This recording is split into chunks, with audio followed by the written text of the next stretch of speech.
नमस्कार मित्रांनो, ठरलं तर मग या मालिकेच्या आजच्या भागात आता अर्जुन सायलीचा केस उपटून डीएनए टेस्टसाठी देणार आहे आणि एकीकडे महिनावतीचं सुद्धा आणि या डीएनए टेस्टची सगळं तपासणी वगैरे जे काही आहे ते चैतन्यरावांच्या देखरेखीखाली होणार आहे।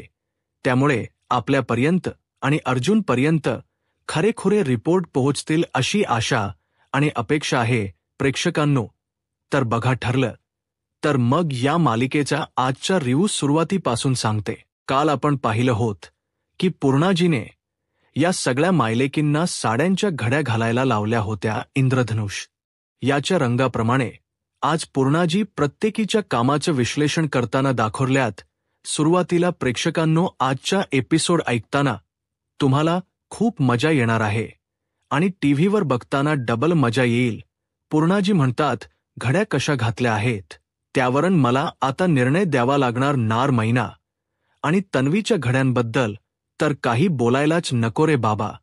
आणि राहता राहिला प्रश्न प्रतिमा आणि सायलीच्या घड्या, त्या तर अगदी व्यवस्थित आहे, पण आता या प्रियाला आणि मैनाला सगळे हसायला लागतात। पूर्णाजी म्हणतात, कल्पना आणि अस्मिताने रंग काही लक्षात घेतले नाहीत, पण घड्या मात्र अतिशय चांगल्या घातल्या, त्यामुळे कल्पना आणि अस्मिता या फेरीच्या विजेत्या आहेत। या दोघींची जोडी आहे ना प्रेक्षकांनो मायलेकीची, त्यामुळे या दोघी जिंकल्यात। प्रतिमाते आणि सायलीची जोडी नाहीये ना, त्यामुळे त्या जिंकल्या नाहीयेत। तर पुढे बघा आता काय झालंय। विमल म्हणते, सायली आणि प्रतिमा मायलेकी असत्या तर त्यांची जोडी नक्कीच जिंकली असती। आता ही गोष्ट प्रियाला खटकली आहे। विमलने बोलल्यावर सायली आणि प्रतिमा त्या एकमेकींकडे बघून स्माईल करतात। आता अस्मिता म्हणते, एस आम्ही गेम जिंकला पूर नाजी, सांग ना पुढचा गेम, सांग ना मम्मा, आपण तो गेम जिंकायचा आता लगेच। महिनावती म्हणते, साहिले आता आपण जिंकायचं प्रेक्षकांनो, पुढचे दोन्ही गेम अतिशय इंटरेस्ट बर का। आता हे सगळे जण अभिनंदन करतात या कल्पना ताईंना आणि अस्मिताला। मग अर्जुन पुढे अनाउन्समेंट करतो, चला पहिला गेम आपली मम्मा आणि अस्मितात ताई जिंकली आहे, तर पुढचा गेम काय आहे पूर्णाजी तू सांग बरं। पूर्णाजी म्हणतात, तर दुसरा खेळ असा आहे की तुमच्या घरी आगू आणि त्रासदायक पाहुणे आले तर तुम्ही काय कराल, आणि हो त्या पाहुण्यांनी तुम्हाला अनेक मार गाणेनी सडो की पडो करून सोडलं तर त्यांचं स्वागत तुम्ही कसं कराल ते मला बघायचंय। आता प्रतिमात्या आणि सायली एकमेकींकडे पाहायला लागतात। मग लगेच सदाशिवराव म्हणतात, आम्ही काय त्रास देणारे पाहुणे व्हायचं काम। मग लगेच पूर्णाजी म्हणतात, हो सगळे पुरुष म्हणजे सगळे छळपुटे आणि आगाव पाहुणे आणि त्यांचं स्वागत या सगळ्या माझ्या गृहिणी कसं करतात हे मला बघायचं। मंडळी यांनी छान खेळ खेळलेत, म्हणजे जरी तुम्हाला वाटत असेल एपिसोड बोरिंग आहे, पण मला काही वाटत नाहीये। दिवाळी म्हटलं म्हणजे प्रत्येक फॅमिलीच एक गेट टुगेदर असतं आणि या निमित्ताने असे खेळ खेळणं, असं छान एकमेकांमध्ये एकोपा राहणं किती भारी वाटते। आता एक्झॅक्टली पूर्णाजीने तसंच केलीये, या सगळ्या गृहिणींची परीक्षा घेतली आहे। बरं आता अर्जुनराव म्हणतात, चला पूर्णाजी ऑल सेट ना, आता मी पण पाहुणा होणार बर का। आता यांनी एक नाटकीय रूपांतरण केले। आता अर्जुन, सदाशिव ते रविराज प्रतापराव सगळे जे पुरुष मंडळी आहेत ना ते त्रास देणारे पाहुणे झालेत आणि या सगळ्या गृहिणी आता त्यांची कशी सरबराई करतात ना ते बघा। अर्जुन आता पाहुण्यांच्या जागेवर जाऊन बसतो आणि म्हणतो, चला आता मी सुद्धा पाहुणा आहे बर का। अहो आम्ही खूप दुरून आलोय बर का, काहीतरी खायला द्या, म्हणजे आम्हाला खूप भूक लागली आहे, पटकन जेवायला वाढा बरं। आता लगेच प्रिया म्हणते, कशी, अरे एवढ्या पटकन कुठे जेवण रेडी असतं का, तुम्ही ना जरा कॉल करून यायला हवं होतं। प्रिया आता आलेल्या पाहुण्यांशी असं बोलते। मग लगेच प्रतिमात्या म्हणतात, अगं तन्वी, अगं असं नाही म्हणू, काही हरकत नाहीये, मी ना पटकन काय करते, कढी खिचडी करते आणि पापड तळूयात पटकन। अस्मिता आता मध्येच म्हणते, या कल्पना ताईंना, ए मम्मा तू पण हाच मेन्यू करशील का, चल मी तुला मदत करते, पण आता आलेल या पाहुण्यांचं या कढी खिचडीमुळे काही पोट भरणार नाहीये, त्यामुळे मध्ये सदाशिव म्हणतो, काय हो, भुकेच्या टाईमाला एवढं साधं जेवण कसं चालणार, कसं व्हायचं? मग आता अर्जुन पण म्हणतो, हा बरोबर आहे. मैनावती म्हणते, एवढं जर होतं तर बाहेर हॉटेलीत काही खाऊन यायचं असतं नाही रे बाबा. मी तर काही करणार नाही. पाहिजे असेल तर चहा करलं फक्त. आता जेव्हा मैना असं बोलते तेव्हा रविराज म्हणतात, अरे देवा, एवढा प्रवास आम्ही करून यायचा आणि फक्त चहावर भागवायचं, याला काय अर्थ आहे?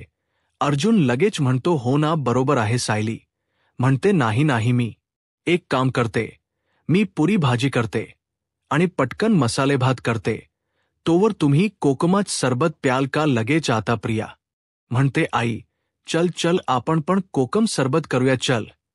आता प्रियाला वाटतं सायलीची पटकन कॉपी करावी आणि सायलीच्या आधी हा पदार्थ तयार करून द्यावा. तसं पाहायला गेलं तर काय केल प्रेक्षकांनो, यांनी खरं कोकम सरबत इथे आणलंय.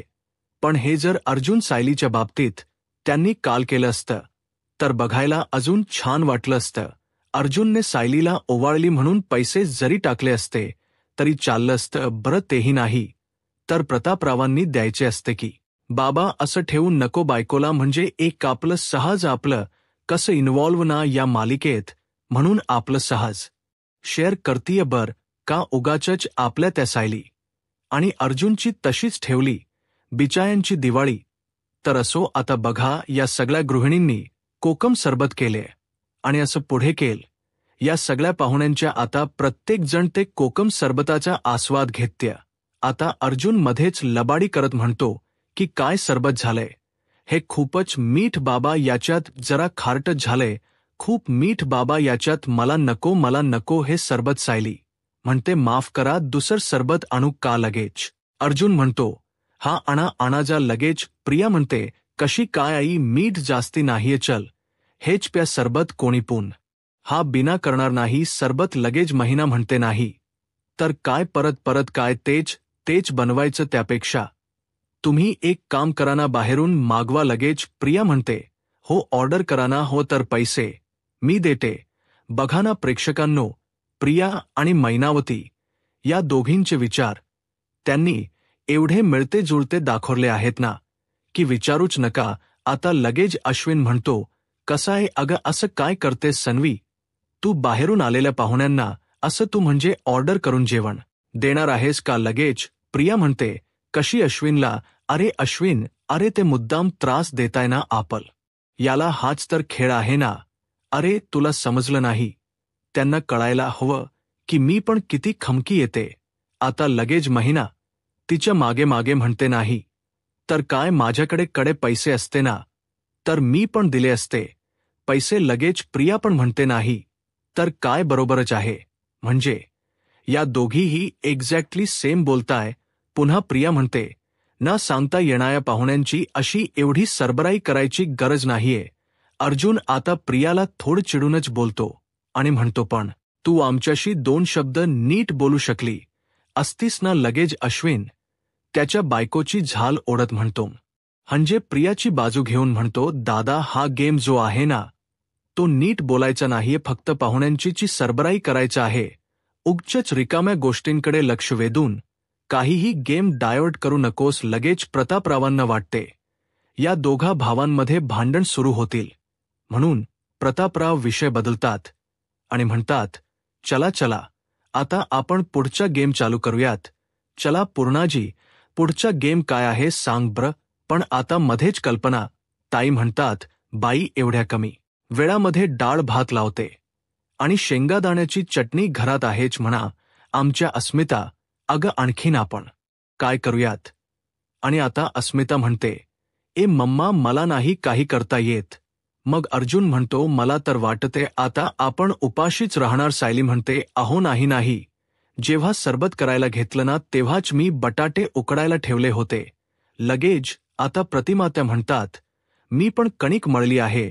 बरं, आता मी पुया तळायला घेते. सायली म्हणते, तुम्ही सगळेजण गोडाधोडात जेवून जा लगेच. प्रतापराव आणि रविराज म्हणतात, व्हेरी गुड. आणि आता या पूर्णाजी स्माईल करतात, म्हणजे पूर्णाजींना अपेक्षा होतीच की प्रतिमा आणि सायली अगदी व्यवस्थितपणे सगळं हँडल करणार आहेत. तर बघा, आता लगेच पुढच्या गेमची तयारी झाली आहे. आता पूर्णाजी पुढचा गेम सांगतात म्हणजे जरा फास्ट घेतला. त्यांनी हा सीन का येणं प्रेक्षकांनो अशा वेळेला पाहुणे आले तर नेमकं आपण काय करतो समजा एखाद्या वेळेला रात्री बेरात्री आजकाल तसं कोणी येत जात नाही हो. पूर्वीच्या काळी यायचे मैत्रिणींनो, तुमचं काय मत आहे? असे आगाऊ पाहुणे एकदम आल्यावर तुम्ही कशी सरबराई कराल जेणेकरून त्यांचं पोटही भरेल? माझ्या मते पिठलं आणि पोळी केली तर मस्त जेवण होईल नाही का? आणि काहीतरी चटणी वगैरे आपल्या घरात तयार असतेच असे माझं मत आहे. बर का? तुमचं मत मला कमेंटमध्ये नक्की कळवा. तर आता पूर्णाजी पुढचा गेम सांगताना म्हणतात की आता हा पुढचा जो खेळ आहे ना म्हणजे या दुसऱ्या खेळामध्ये तर एकही जोडी जिंकलेली नाही. अस्मिता म्हणते काय पूर्णाजी? त्यावर पूर्णाजी म्हणतात नाही तर काय अस्मिता मदत करायची तयारी दाखवली पण पाहुणचार करायला पुढे नाही आलीस. अर्जुन चिडवतो तिला नेहमीच लगेच. पूर्णाजी म्हणतात कल्पना पाहुणचारासाठी तुझा मेनू साधा होता. बरं पूर्णाजी पुढे म्हणतात मैनावतीने साप नकार दिला पाहुणचार करायला आणि तन्वी तर धट सारखी वागली पाहुण्यांशी. तन्वीने पाहुण्यांना उलट उत्तर दिले. रविराज लगेच म्हणतात तिच्याकडून काय वेगळ्या अपेक्षा आहेत? प्रतापराव म्हणतात एक गोष्ट लक्षात आली का सायली आणि प्रतिमाच्या राज्यात कोणी कधी उपाशी जाऊ शकत नाही हे परत एकदा सिद्ध झालं. आता अर्जुन म्हणतो हो डॅड बरोबर आहे तुमचं. पूर्णाजी म्हणतात खरं आहे.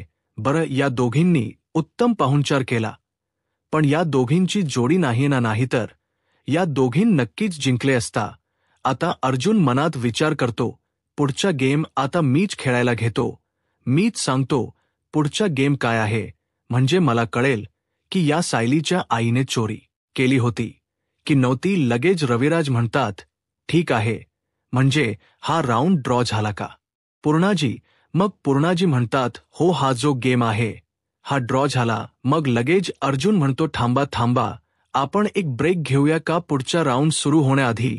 मग तोवर सायली आणि प्रतिमा त्या पटकन बोलून जातात तोवर आम्ही कोकम सरबत आणूया का? अरे आत्ताच पिलन त्यांनी जास्ती झाला असा बहुतेक आणि दोघी एकमेकींकडे बघून हसायला लागतात. आता हे सगळे ब्रेक घेतात बर का. कोणी एकमेकांशी बोलते, कोणी मोबाईलवर खेळते. तेव्हा ही अस्मिता पूर्णाजीच्या जवळ येते आणि हळूच पूर्णाजीच्या कानात बोलते.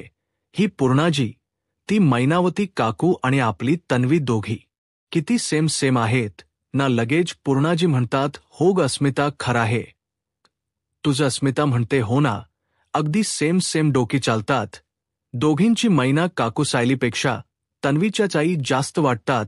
अर्जुनने ते हळूच ऐकलंय बर का? मग पूर्णाजी पण म्हणतात हो म्हणजे कपड्याच्या घड्या घालण्यापासून ते विचार करण्यापर्यंत एकसारख्या डोकं आहे दोघींच. अर्जुन आता हे सगळं मन लावून ऐकतोय आणि त्याच्या मनात आता संशयाची पाल शिरली आहे.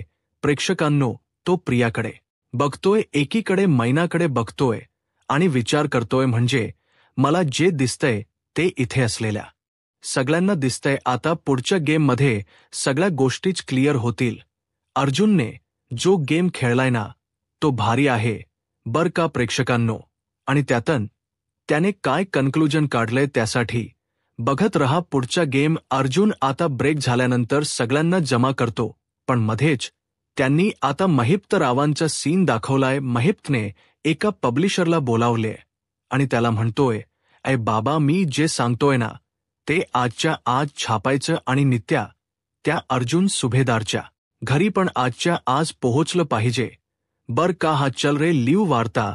आमची लाडकी मुलगी हा साक्षी महिप्त शिखरे हिच्या 19 ऑक्टोबरला खून झाला. आता तो लिहिणारा माणूस जरा घाबरतो. लगेच नागेश नागराज म्हणतो बाबा महिप्त तू साक्षीच्या 3ऱ्या दिवसाच्या विधीला बोलतोय ना, तू सगळ्यांना सुभेदारांना.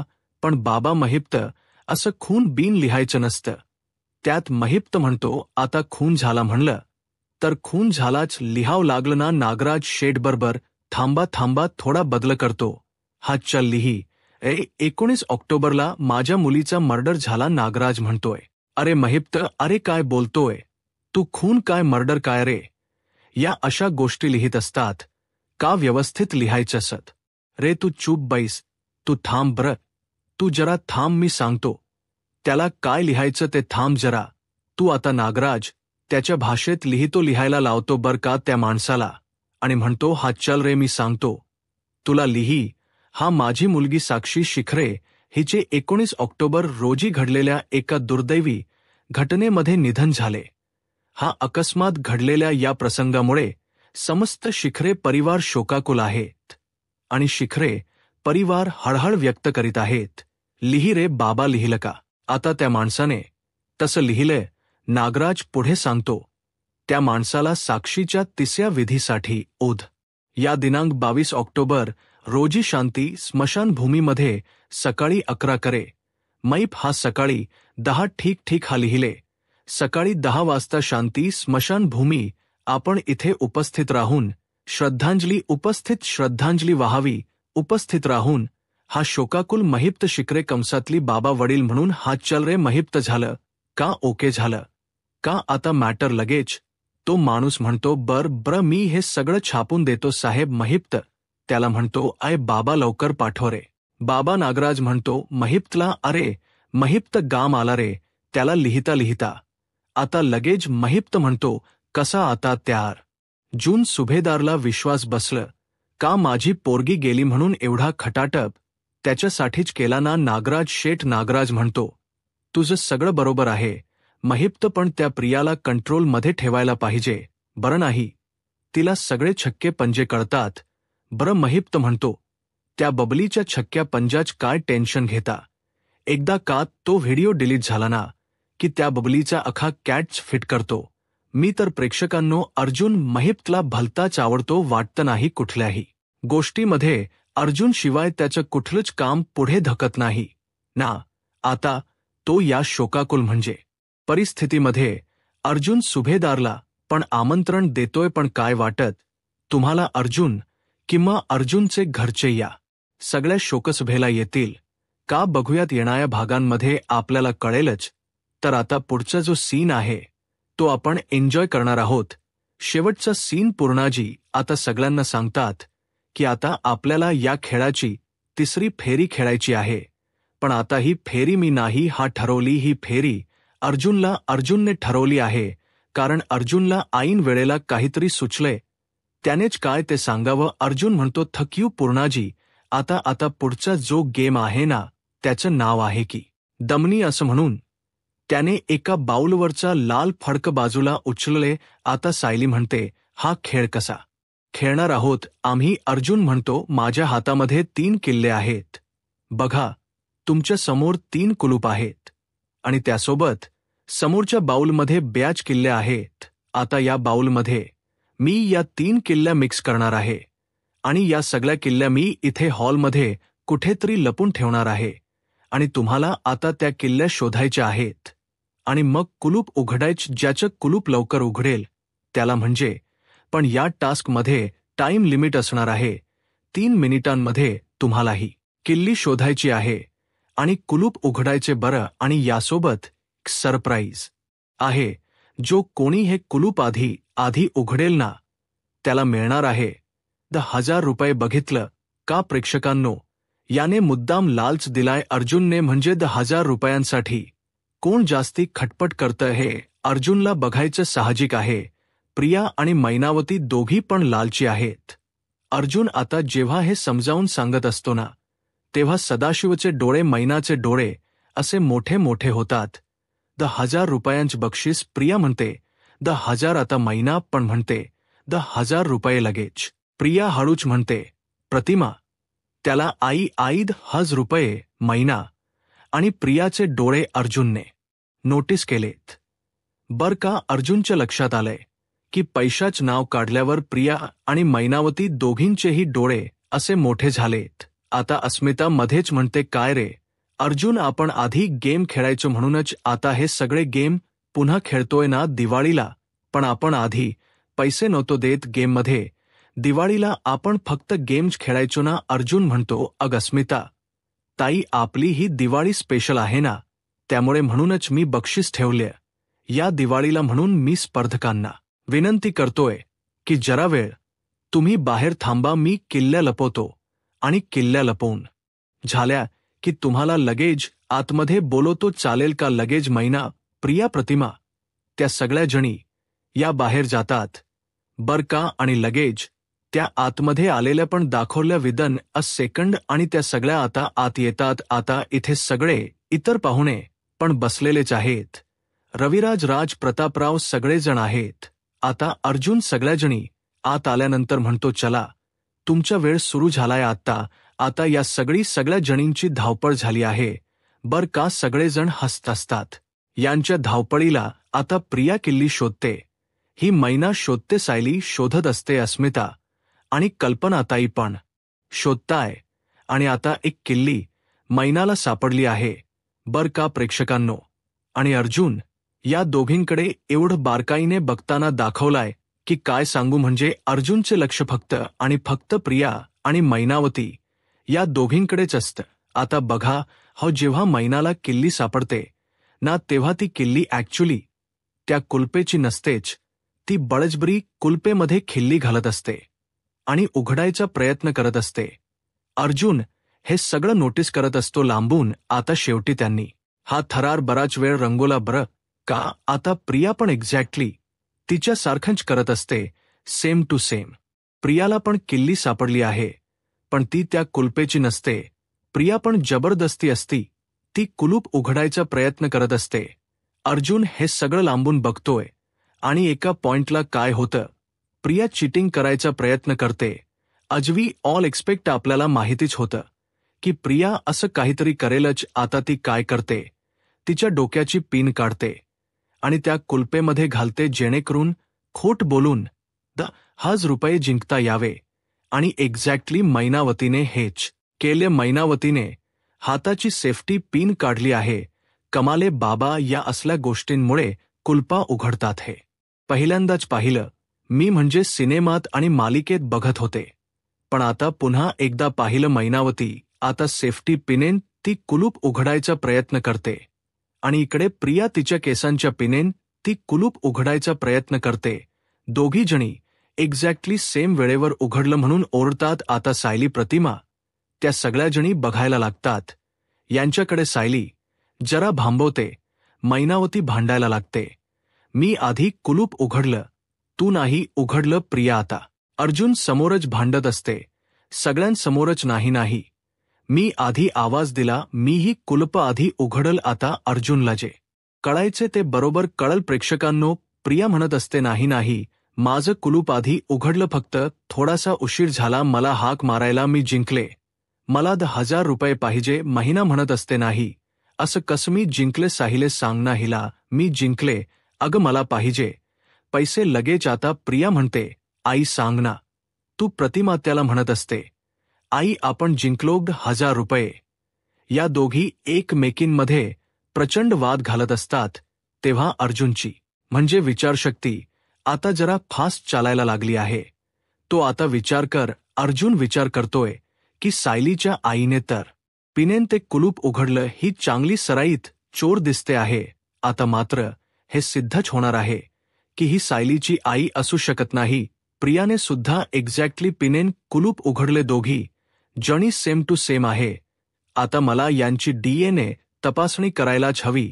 आता इथेच त्यांनी एपिसोड संपवलाय आणि पुढच्या भागात आपल्याला दिसतंय अर्जुन विचार करतोय की DNA टेस्टसाठी मला सायलीचे आणि तिच्या आई बाबाचे सॅम्पल लागतील. म्हणून तो आता बसल्या बसल्या प्रेमाने त्या सायलीचा एक केस उपटतो आणि चैतन्यकडे देतो आणि म्हणतो, हे सॅम्पल आहे. चैतन्य म्हणतो, व्हेरी गुड, तू मला ते सॅम्पल दे आणि मी सगळी DNA टेस्ट व्यवस्थित अरेंज करतो. अर्जुन म्हणतो, अरे मला पूर्ण खात्री आहे की ही मैनावती सायलीची आई नाहीच आहे. हे बघ, हे दोन्ही सॅम्पल घे, हा मैनावतीचा केस आहे आणि हा सायलीचा. काय वाटतं प्रेक्षकांनो, DNA टेस्टमधून सिद्ध होईल का की मैनावती आणि सदाशिव सायलीचे आई बाबा नाही? आता पुढे काय होईल हे पाहायला आत्ताच माझा महाराष्ट्र या यूट्यूब चॅनलला सबस्क्राईब करा. धन्यवाद.